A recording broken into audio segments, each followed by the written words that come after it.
Assalamualaikum warahmatullahi wabarakatuh. Kembali bertemu dengan saya Ibu Melani Ida Marini. Bagaimana kabar kalian semuanya, anak-anakku kelas 11 IPS ya? Tetap aman. Ibu ingatkan supaya selalu tinggal di rumah. Mari kita berkontribusi dalam perang melawan virus corona ya. Mari jadikan dunia ini tempat yang lebih aman hanya dengan tetap berada di dalam ruangan ya. Dan yang pasti aman adalah keren yang baru. Oke ya, siap ya? Mari kita buka dengan basmalah bersama-sama. Bismillahirrahmanirrahim. Anak-anakku semuanya kelas 11 ya. Pada bab 5 ini kita akan membahas tentang integrasi dan reintegrasi. Untuk itu siapkan buku, siapkan LKS kalian ya. Mari kita sama-sama untuk belajar ya.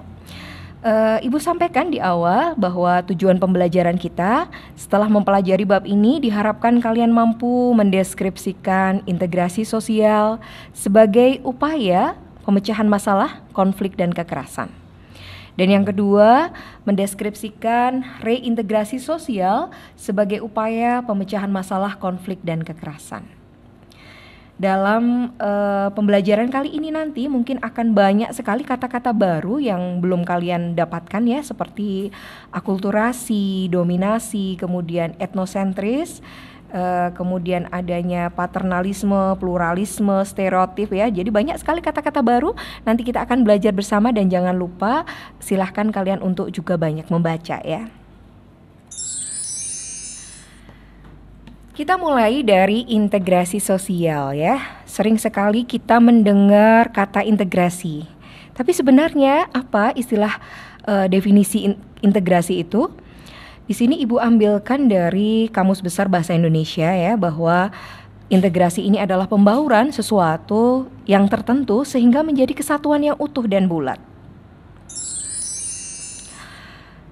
Jadi dari apa yang disampaikan tadi ya dalam Kamus Besar Bahasa Indonesia, dalam Kamus KBBI, di sini kita bisa menyimpulkan bahwa integrasi ini sebenarnya adalah suatu proses penyesuaian unsur-unsur yang berbeda di dalam masyarakat sehingga menjadi satu kesatuan. Syarat terjadinya integrasi Ibu ambilkan dari William Ogburn dan Meyer Nimkov ya. Beliau mengatakan bahwa syarat integrasi itu ada 3. Yang pertama apa? Bahwa anggota masyarakat berhasil memenuhi kebutuhan di antara mereka. Ini menjadi syarat yang pertama. Yang kedua adalah masyarakat berhasil menciptakan konsensus. Apa ini yang dimaksud dengan konsensus? Konsensus ini adalah sebuah kesepakatan. Ya, kita ketahui kita adalah masyarakat Indonesia, masyarakat majemuk yang terdiri dari banyak kebudayaan, banyak suku, agama, dan lain sebagainya. Maka untuk mencapai sebuah konsensus ini pada masyarakat Indonesia itu sangat susah. Maka di sini William Ogburn mengatakan bahwa syarat yang kedua adalah masyarakat harus berhasil menciptakan yang namanya kesepakatan untuk berhasil mewujudkan integrasi sosial. Dan yang ketiga, adanya norma dan nilai-nilai sosial yang berlaku cukup lama sehingga sudah terinternalisasi, sudah mendarah daging di dalam masyarakat. Ya, jadi ketika ketiga syarat ini terpenuhi, maka insya Allah ya step by step ke arah integrasi ini akan mulai kelihatan. Kemudian faktor yang mempengaruhi cepat lambatnya integrasi sosial. Di sini yang pertama adalah homogenitas kelompok ya.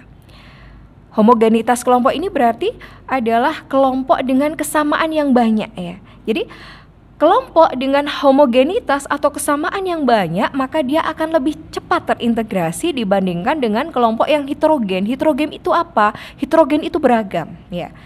Jadi seperti masyarakat Indonesia ini, ya, tadi sudah Ibu sebutkan di awal bahwa kita ini adalah masyarakat yang majemuk, masyarakat yang heterogen, beragam. Maka untuk ke arah integrasi ini sangat susah sekali, perlu waktu yang cukup lama, ya. Karena faktor yang mempengaruhi cepat lambatnya integrasi sosial itu yang awal adalah ditentukan dari adanya homogenitas kelompok ya. Adanya kesamaan yang banyak ya, ini akan lebih cepat terintegrasi dibandingkan dengan kelompok yang beragam. Kemudian yang kedua adalah besar kecilnya kelompok ya. Gampangnya ketika suatu kelompok itu dia lebih besar komunitasnya, maka integrasinya akan berjalan secara lambat. Sebaliknya, ketika kelompok itu kecil, orangnya sedikit, maka otomatis integrasinya akan cepat, gitu ya. Jadi kelompok kecil sangat mudah untuk membuat konsensus sehingga integrasi ini cepat terjadi.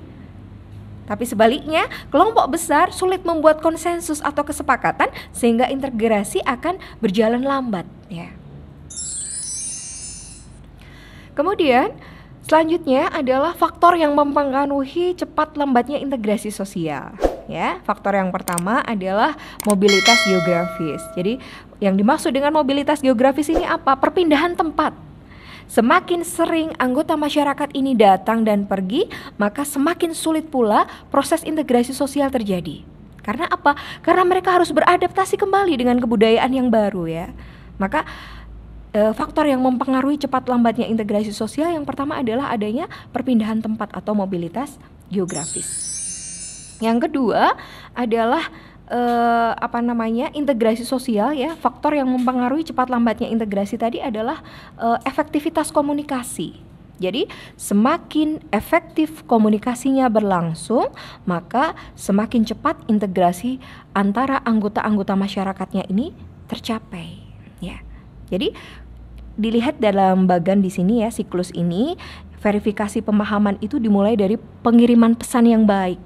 Ketika pengiriman pesan itu baik, pendengar paham, ya, maka pemahaman akan terbentuk di antara kedua belah pihak dan ini menjadi faktor yang mempengaruhi cepat lambatnya integrasi sosial, ya.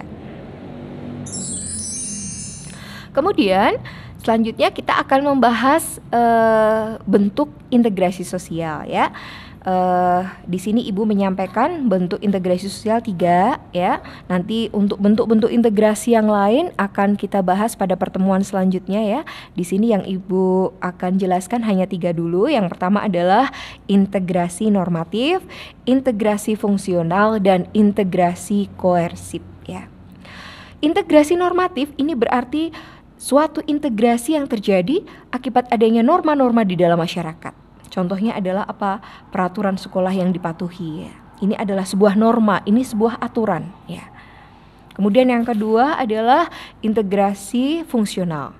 Integrasi fungsional ini adalah integrasi karena adanya fungsi-fungsi tertentu di dalam masyarakat, ya. Di dalam masyarakat kita ketahui terdapat masyarakat yang berbeda-beda dan mereka akan saling melengkapi. Jadi ketika mereka saling membutuhkan, ya, ada rasa saling mengisi kekosongan, maka akan terciptalah yang namanya integrasi fungsional. Dan yang ketiga adalah integrasi koersif. Jadi kalau integrasi koersif ini biasanya melibatkan kekuasaan, dia melibatkan kekerasan atau kepaksaan, ya.